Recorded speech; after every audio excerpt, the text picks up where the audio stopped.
வரைக்கும் படிக்க வைக்கிறாங்க. அவன் ஏதாவது கொஞ்சம் சேட்டை பண்ணான்னா உடனே பாவா நீ ஸ்கூலுக்கு போவாத, நான் விசா எடுக்கிறேன், நீ என்ன செய்ய வெளிநாட்டுக்கு போனோம் நாங்க அனுப்பிடுறாங்க. அவன் அங்க போய் மாங்க 4 வருஷம் சம்பாதிக்கிறான். பிள்ளைக்கு எல்லாம் வந்துருச்சு, பிள்ளை நல்லா திறமசாலி ஆயிடுச்சு சொல்லி பாவா நினைக்கிறாரு. ஆனா அவன் வாழ்க்கையை வாழ தோன்றும் போது ஒழுக்கமே இல்லாம தோன்றதுனால மனைவிட்ட எப்படி நடந்துக்கணும், குழந்தை பிறந்தா அதை எப்படி வளர்க்கணும், குடும்பத்தை எப்படி நடத்தணும், சமூகத்துக்கு ஜமாத்தை எப்படி அணுகணும், எந்த அடிப்படை ஒழுக்கம் அவனுக்கு இல்லை. இது எல்லாமே பள்ளிக்கூட பருவம், மக்தப் பருவம் எல்லாருக்கும் சொல்லித்தரக்கூடிய இடம்.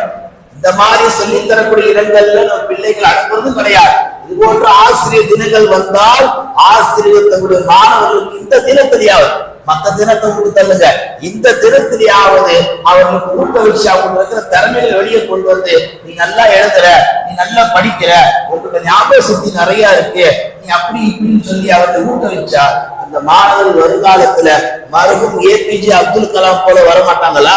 ஏன் ஒரு அப்துல் கலாம் போதுமா இந்தியாவுக்கு? எங்க அப்துல் கலாம் தேவைப்படாதா? இதெல்லாம் இது போன்ற நாட்களில் சிந்திப்பதுதான் ஆசிரியர்கள் கொண்டாடக்கூடிய தினமாக இருக்கும். பெருமானார் ஸல்லல்லாஹு அலைஹி வஸல்லம் அவர்கள் அபூ மூஸா அஷ்அரி ரலியல்லாஹு அன்ஹு அவர்களை பார்த்து சொன்னாங்க, அபூ மூஸா நீ ஓதுற குர்ஆன் ரொம்ப இனிமையா இருக்கு, தொடர்ந்து ஓது, நான் கேட்கிறேன் அப்படின்னாங்க. குர்ஆன் ரசூலுல்லாஹ்க்கு இறக்கப்பட்டது. தன்னுடைய தகுதியும் தன்னுடைய ஸ்டேட்டஸையும் விட்டு ரசூலுல்லாஹ் ஒரு படி இறங்கி அபூ மூஸா நீ ஓது, நான் கேட்கிறேன்னு சொல்லி அபூ மூஸாக்கு உற்சாகத்தை தர்றாங்க.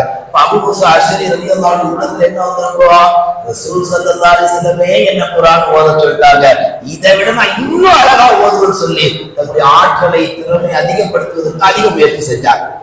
உபய் இப்னு கஅப் ரலியல்லாஹு அன்ஹு அவர்களும் அப்படித்தான், அபூபக்கர் ரலியல்லாஹு அன்ஹு அப்படித்தான், ஸஅத் ரலியல்லாஹு அன்ஹு அப்படித்தான், அலி ரலியல்லாஹு அன்ஹு அப்படித்தான். சஹாபாக்களை பெருமானார் அடையாளம் கண்டு யார் யார் இடத்துல என்னென்ன திறமைகள் இருக்கு என்பதை வெளிப்படுத்தினார்கள்.